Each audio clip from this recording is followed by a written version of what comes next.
Estamos compartiendo una serie sobre las oraciones en Navidad. Y precisamente hemos orado por la obra músico-teatral que estaremos presentando ya en muy pocos días. Pero a la par con este esfuerzo evangelístico, debemos recordar nuestra responsabilidad de seguir siendo mensajeros de las buenas nuevas. Es decir, el seguir predicando el evangelio. Amén. Una buena nueva que no fue recién anunciada en el Nuevo Testamento, sino desde el libro de Génesis. Fue anunciada en el jardín del Edén, cuando Dios le dijo a la serpiente que de la simiente de la mujer vendría alguien que le heriría en la cabeza. Y desde allí tuvieron que pasar 4000 años para que esa promesa empezara a cumplirse, teniendo como escenario un humilde pueblo llamado Belén. Veamos lo que dice la Escritura en Lucas capítulo 2. Voy a leer del verso 8 al 11. Si tienes tu Biblia allí a la mano, busca Lucas capítulo 2 a partir del versículo 8. Había pastores en la misma región que velaban y guardaban las vigilias de la noche sobre su rebaño. Y he aquí, se les presentó un ángel del Señor, y la gloria del Señor los rodeó de resplandor, y tuvieron gran temor. Pero el ángel les dijo: no temáis, porque he aquí os doy nuevas de gran gozo, que será para todo el pueblo, que os ha nacido hoy en la ciudad de David un Salvador, que es Cristo el Señor. Hermanos, ¿qué hace que la Navidad sea un tiempo para anunciar las buenas nuevas? Por lo menos veo aquí 3 razones importantes, según el versículo 10. Y la primera razón es que es un mensaje de gran gozo. Mira lo que dice el verso 10, la primera parte. El ángel le va a decir a los pastores: no temáis, porque he aquí os doy nuevas de gran gozo. Entonces, el mensaje de la buena nueva es un mensaje que trae gran gozo. Ustedes ven que los pastores fueron sorprendidos en su rutina diaria por esa gloriosa aparición del ángel. Pero más glorioso fue el anuncio que el ángel les iba a dar a estos pastores. Ellos iban a recibir una noticia que les traería gran gozo. Y ojo, que la Biblia dice gran gozo. No dice simplemente gozo, dice un gran gozo. Fue una noticia realmente extraordinaria. Hermano, hermana, te pregunto, ¿qué noticia te causaría gran gozo en estos tiempos? Que estamos a puertas de Navidad, que estamos a puertas de un nuevo año. ¿Qué noticia te traería gran gozo, iglesia? ¿Alguien puede decir? ¿La gratis, dijeron por ahí? ¿La canasta navideña? En el caso de Israel, hermanos, en el caso del pueblo de Dios Israel, en ese tiempo, como durante muchos siglos, ellos pasaban por una terrible crisis política. También había crisis social, también había crisis religiosa, porque sus propios líderes religiosos engañaban al pueblo. La gente ya prácticamente no tenía esperanza. La gente esperaba, obviamente, un Salvador, un Mesías, pero no venía. Habían pasado muchos siglos.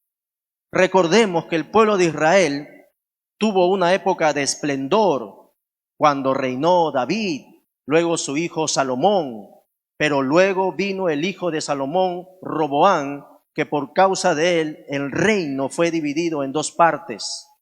Y el reino del norte, con el transcurrir de los años, fue invadido y prácticamente destruido por el imperio asirio. Y luego, pocos años después, el reino del sur fue también invadido y Jerusalén y el templo destruido por los babilonios. Y entonces Israel fue yugo de estos pueblos. Pero luego de los babilonios vinieron los persas. Y los persas pues siguieron poniendo pues el yugo sobre el pueblo de Dios. Pero luego de los persas vinieron los griegos. Y esta cultura helena que influyó aún después cuando vinieron los romanos, al punto que la Biblia ha sido escrita, el Nuevo Testamento, en griego. Pero vemos una historia de Israel donde prácticamente no podía ser libre de ningún yugo de muchos imperios que pasaron sobre este pueblo. El pueblo entonces, en los tiempos de Jesús, vivía en incertidumbre, vivía en frustración, vivía en decepción, vivía en total inseguridad. Ahora, hermanos, esa misma realidad se asemeja mucho en estos tiempos. Claro, obviamente hay un contexto completamente diferente, pero en el sentir de la gente, en lo que la gente hoy en día percibe, siente, experimenta, ve, porque estamos en un mundo lleno de corrupción también. Estamos en un mundo donde hay mucha crisis política, social y aún crisis religiosa. La gente quiere creer en algo o en alguien y aún la gente es engañada por falsos líderes religiosos. Y entonces el mundo no sabe en quién creer, no sabe qué hacer. Y por lo menos en estas fechas, sea Navidad, Año Nuevo, la gente trata de alegrarse, la gente trata de celebrar, aunque su celebración lamentablemente sea una celebración artificial, sea una celebración pasajera, como un paliativo que les haga olvidarse de todos sus problemas. Porque el mundo ve las luces de su árbol o nacimiento y no quiere ver la luz de Jesús para que alumbre sus corazones. El mundo no quiere ver el regalo de salvación en la persona de Dios, en la persona de Jesucristo, y en su lugar caen rendidos ante el consumismo en estos tiempos. Porque el mundo, en lugar de alimentarse de la palabra de Dios, la única comida que les importa es el pavo, el panetón y la chocolatada. Días atrás estuve recorriendo ahí las calles del centro de Lima, también en La Victoria y aquí en el Callao, también en el mercado donde solemos ir con mi esposa, y veía pues mucha gente que iba y venía, ¿no? Gente que aprovecha pues obviamente para vender sus cosas, sus productos, gente que quiere comprar el regalo perfecto, el regalo y los adornos navideños, lo cual no está mal hacer eso. Pero yo me preguntaba cuando veía a estas personas, ¿qué pasaría si toda esa multitud de pronto entendiera lo que verdaderamente es una noticia que le daría gran gozo? ¿Qué pasaría si estas personas entendieran el verdadero propósito del advenimiento del Hijo de Dios? ¿Qué cosa harían? ¿Qué sentirían? ¿Qué pasaría en su mente, en su corazón? Pero también paralelamente pensaba que así como Dios usó el ángel para anunciar a los pastores esta buena noticia, así también Dios quiere usarte a ti y a mí para anunciar las buenas nuevas de gran gozo justamente a estas personas. Porque la Biblia dice, ¿cómo oirán sin que nadie les predique? Debemos decirle a la gente que hay un mensaje de parte de Dios que le va a dar gran gozo. Que ese gozo no está en el alcohol, no está en la comida, no está en los regalos, no está en todo el ambiente superficial que el mundo arma supuestamente para celebrar a Jesús. No, el verdadero gran gozo está en la persona de Jesús, no en el día, no en las cosas que surgen alrededor de estas fechas de celebración, sino en la persona misma de Jesucristo. Un gozo que es eterno, un gozo que satisface toda necesidad que podamos tener nosotros, un mensaje que sin duda puede cambiar y puede transformar cualquier lamento en baile y cualquier tristeza en gozo. Ese es el mensaje, ese es el anuncio que el ángel les estaba comunicando a estos pastores. Ahora, cuando leía esto, vino a mi mente la experiencia del patriarca Abraham. ¿Quién no conoce a Abraham? Dios le dijo que sacrificara a su hijo Isaac. Y Abraham, obviamente, queriendo obedecer al Señor, dispuesto a obedecer aún a pesar del dolor que él pudo experimentar como padre.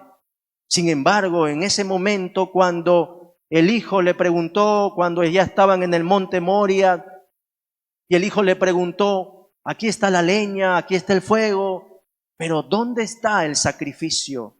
¿Dónde está el cordero?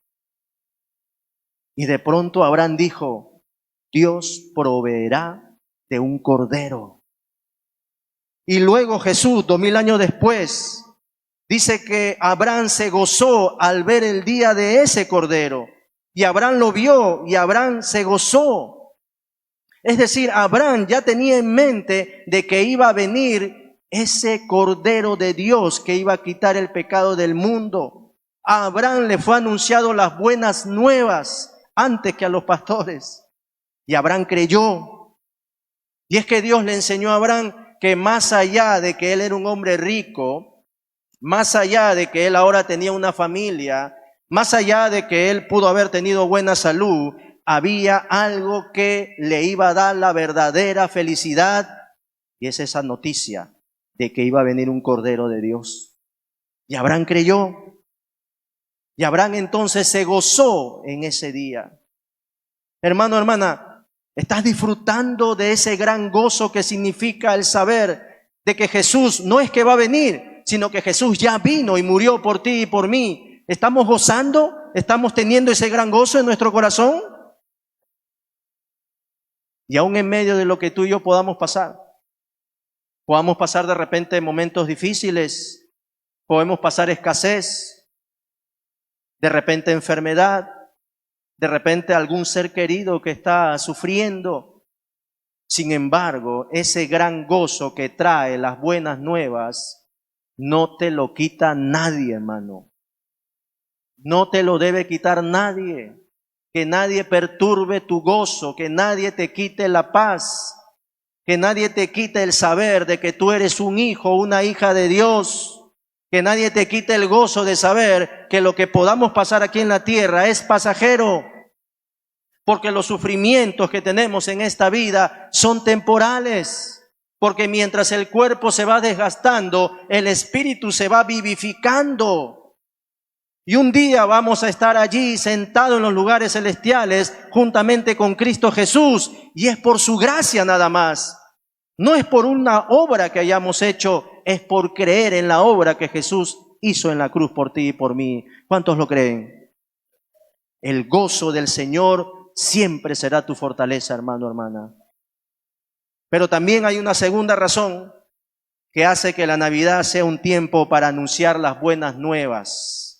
Y fíjate lo que dice luego la segunda parte del versículo 10. Que será, ¿para quién? Para todo el pueblo. Entonces significa que esta buena nueva es un mensaje para todos. No para algunos, no para solamente los ricos o solamente los pobres, no para este tipo de etnia o este grupo de privilegiados. Este mensaje es para todos. Hermano, cuando tú ves esta historia de la Anunciación, ¿por qué Dios quiso darle la primicia de ese advenimiento cuando ya Jesús había nacido, ya estaba en Belén? ¿Por qué quiso darle esa primicia a unos pastores? ¿Por qué no lo hizo mejor con los reyes, con los gobernantes, con las autoridades religiosas?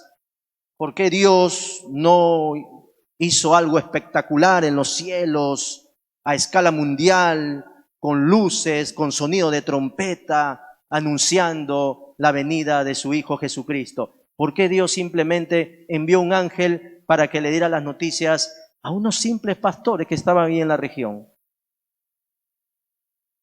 Los pastores, dicho sea de paso, eran una clase muy despreciada por la sociedad.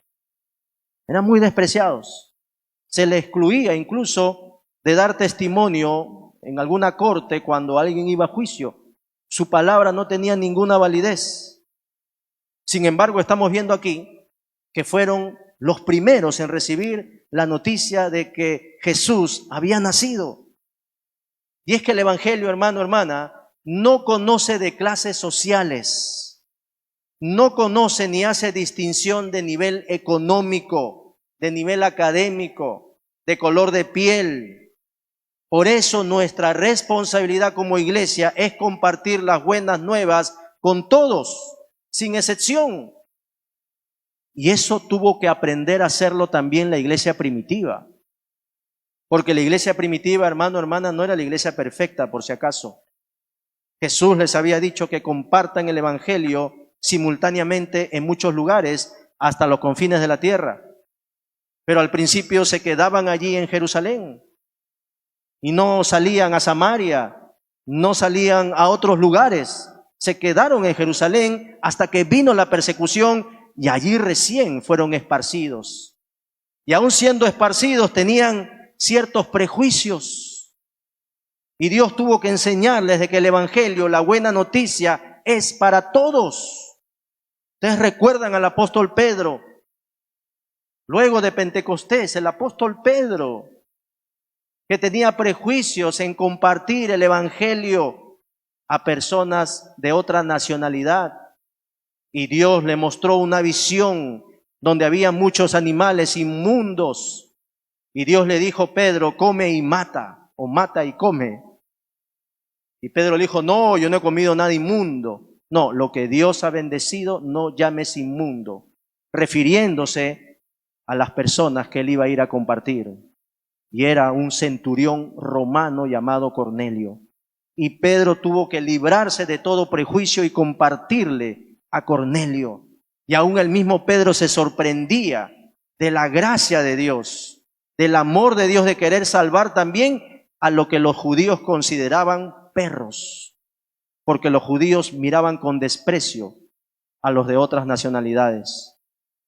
Y Dios también le dijo a un evangelista llamado Felipe en el libro de los Hechos, cuando Felipe, luego de predicar a mucha gente en Samaria y había muchas conversiones, de pronto el Espíritu Santo llevó a Felipe a un desierto.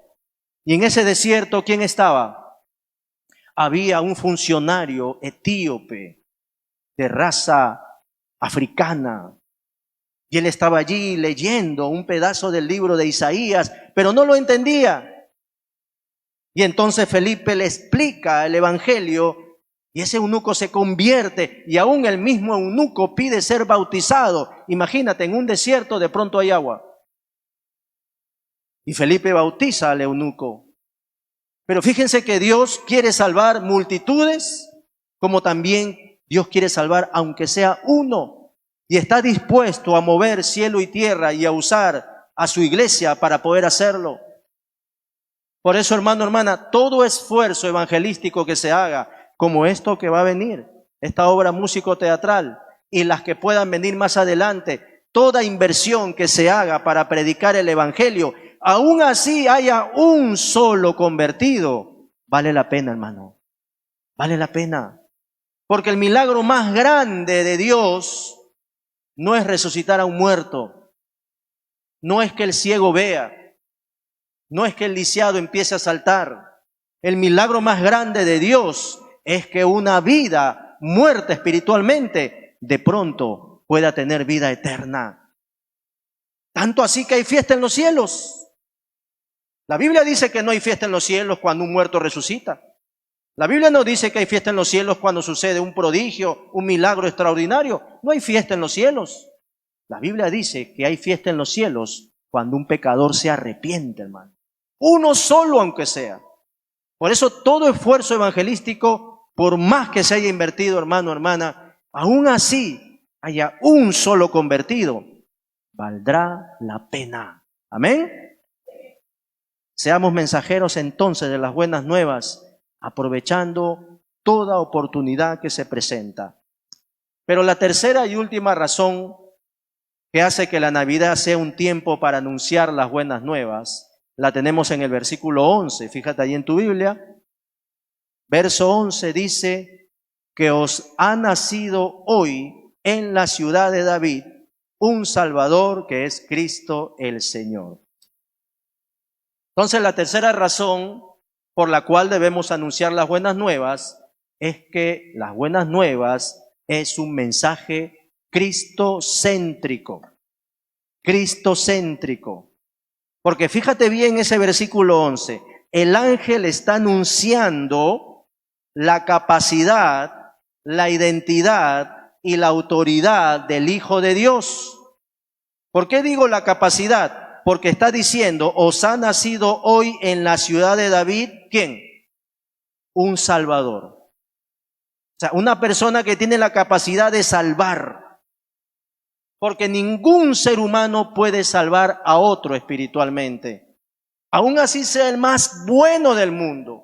Aún así haya tratado de cumplir con todos los mandamientos que, dicho sea de paso, ningún ser humano lo puede hacer.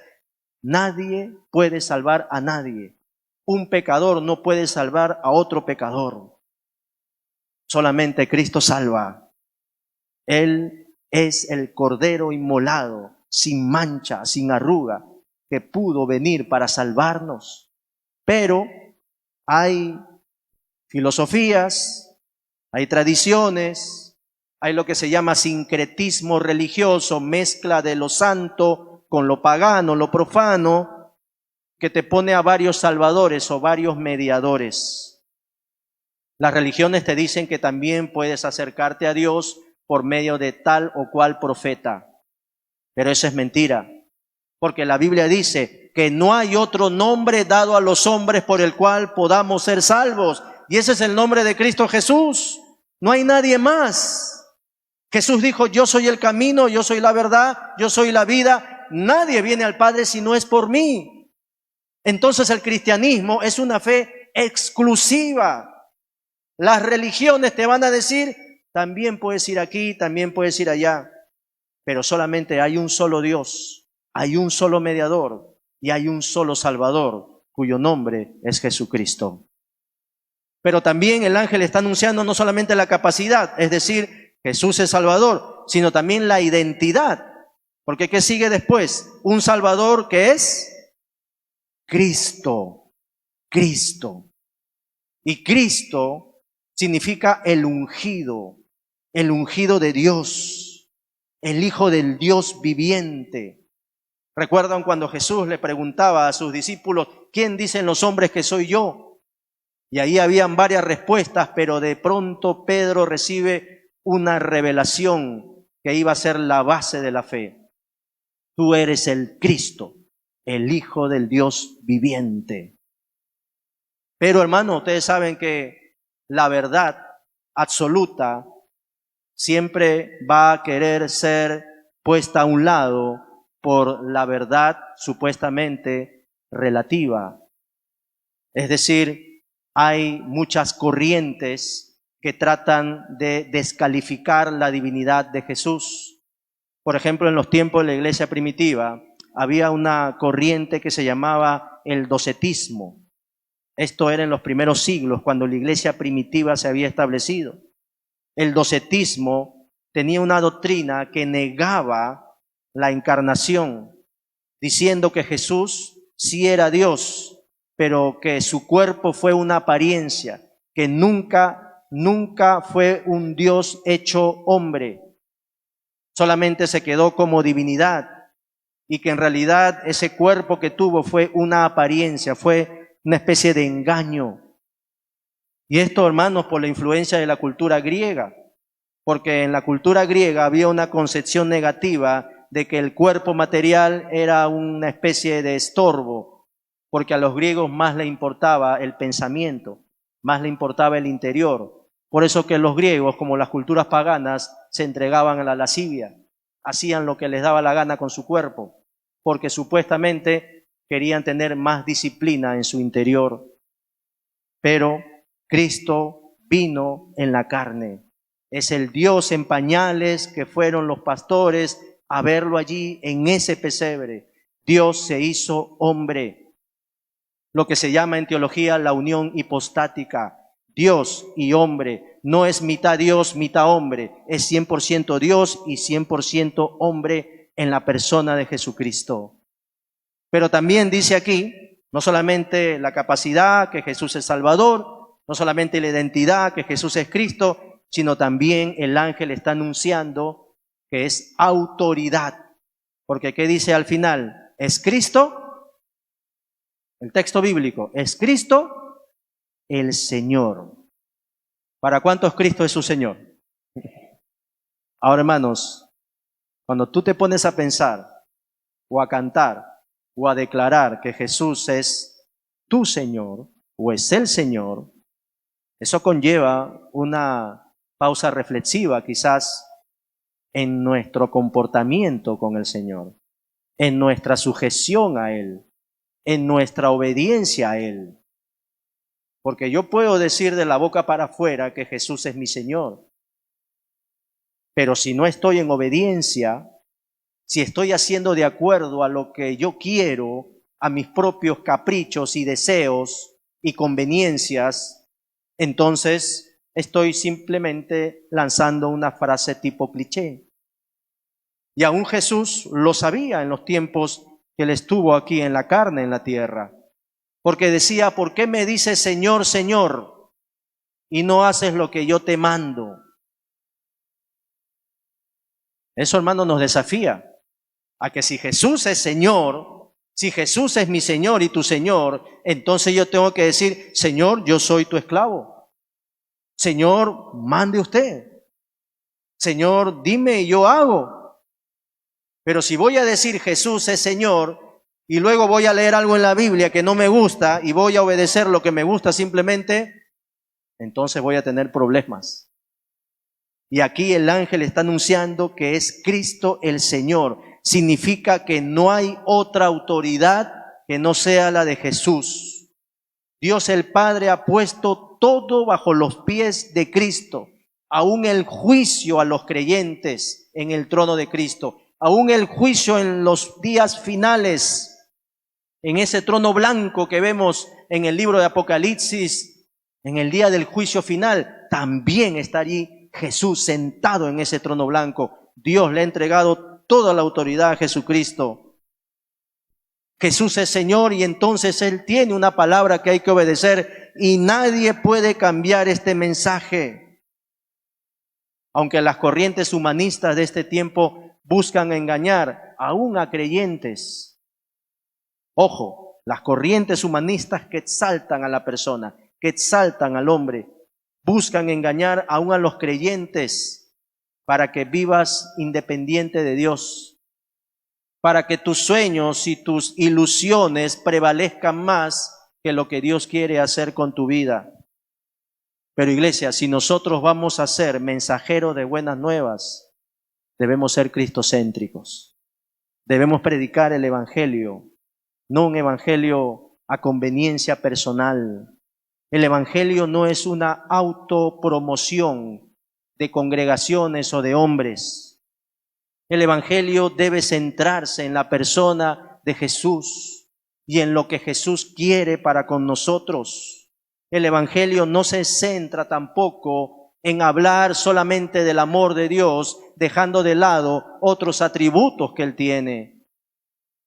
Hermano, cuando tú y yo predicamos el evangelio, estamos tomando algo tan hermoso, algo tan bello, algo tan poderoso, que jamás deberíamos manipular, que jamás deberíamos añadir algo superficial o humano con tal de que la gente acepte a Cristo. El evangelio por sí solo es poder de Dios para todo aquel que cree. No es necesario quitarle o aumentarle nada. El evangelio puede transformar las vidas de la persona y yo tengo que depender de esa palabra y esperar que el Espíritu Santo convenza de justicia, juicio y de pecado. El evangelio, hermanos, es lo único que puede transformar vidas. cambiar corazones. Hace muchos años atrás, quizás algunos ya lo saben, yo quería compartirle la palabra a un familiar, era un tío directo, hermano de mi padre, que le habían diagnosticado ya tiempo atrás también una cirrosis, un cáncer al hígado. Y ya no tenía pues esperanza de vida.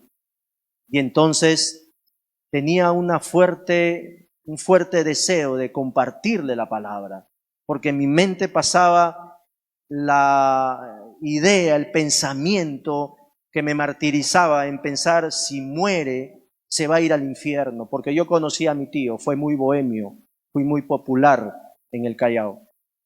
Y entonces orando al Señor, yo le dije, Señor, voy a ir a su casa, y ahí en su casa iba a estar toda su familia, y toda su familia está bien arraigada en la religión tradicional.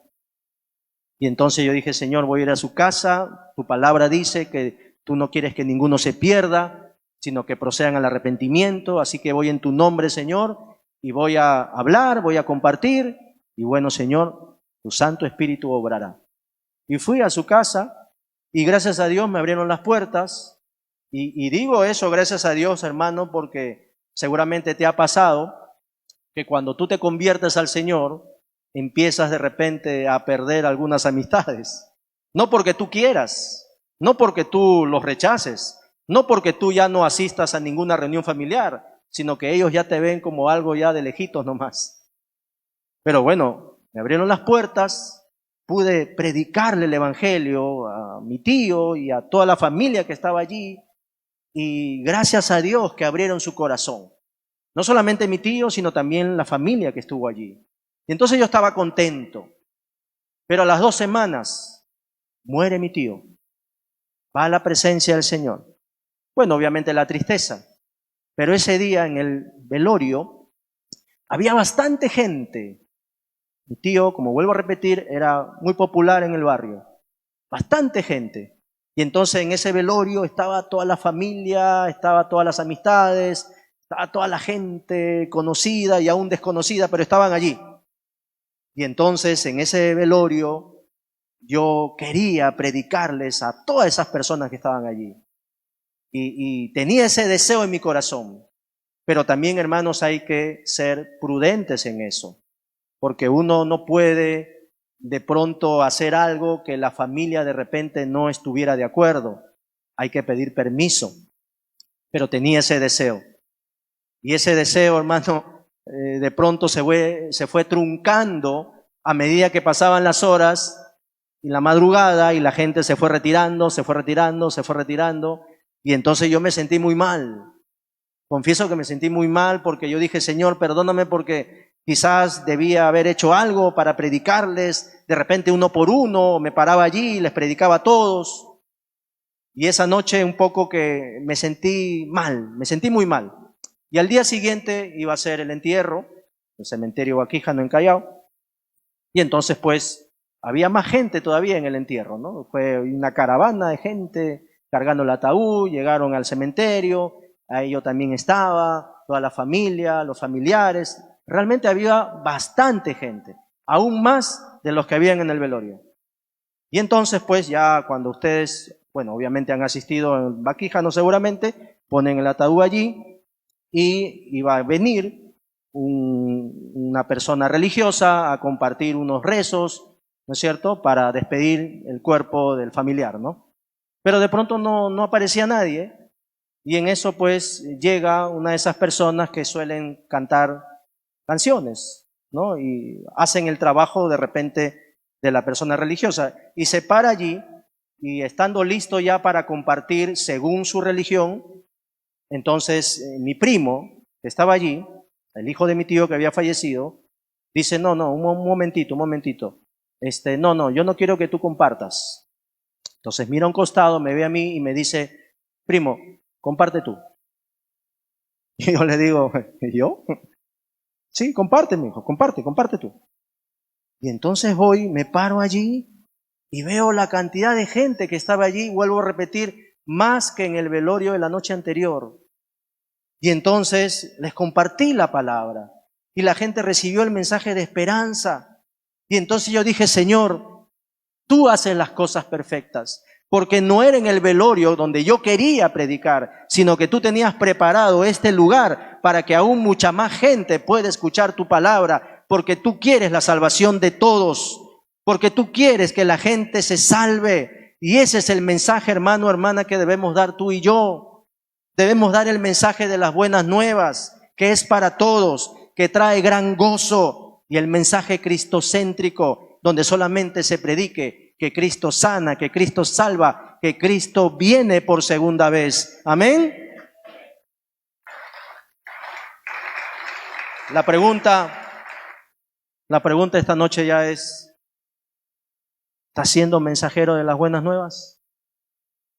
En estas fiestas que son tiempos propicios, donde la familia se reúne, las amistades, donde no está mal compartir una cena, pero vamos a compartir esa noticia que puede producir el verdadero gran gozo y la salvación para esa familia que necesita experimentarlo, así como tú y yo lo hemos hecho.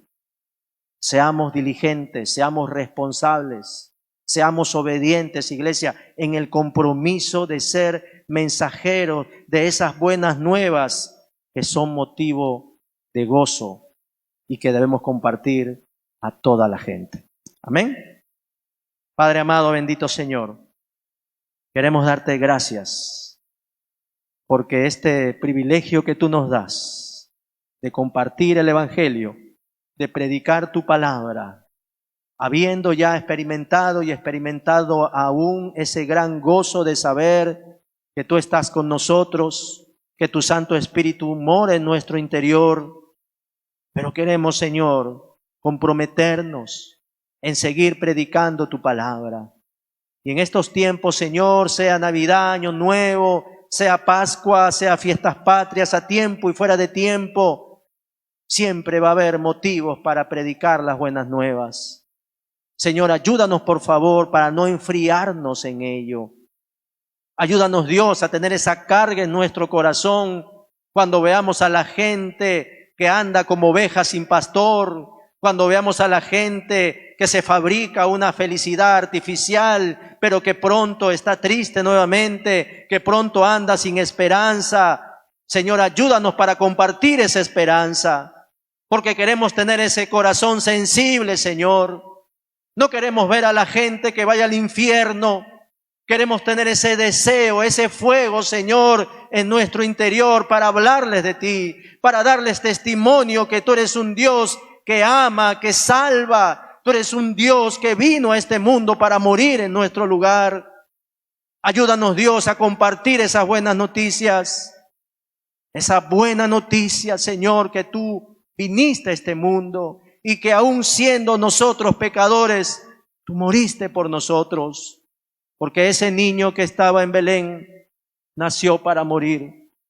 Gracias por haber venido a este mundo, Señor, por haber muerto por nuestros pecados, por haber resucitado en gran gloria y por habernos dado esta esperanza bienaventurada de que estaremos un día contigo en los cielos, porque ciertamente tú vienes pronto y por segunda vez. Gracias, Padre, bendito seas por esta palabra. Gracias por este desafío de seguir compartiendo las buenas nuevas de gran gozo a todo aquel que lo necesita. En Cristo Jesús, nuestro Señor. Amén y amén. Dios le bendiga, amada iglesia.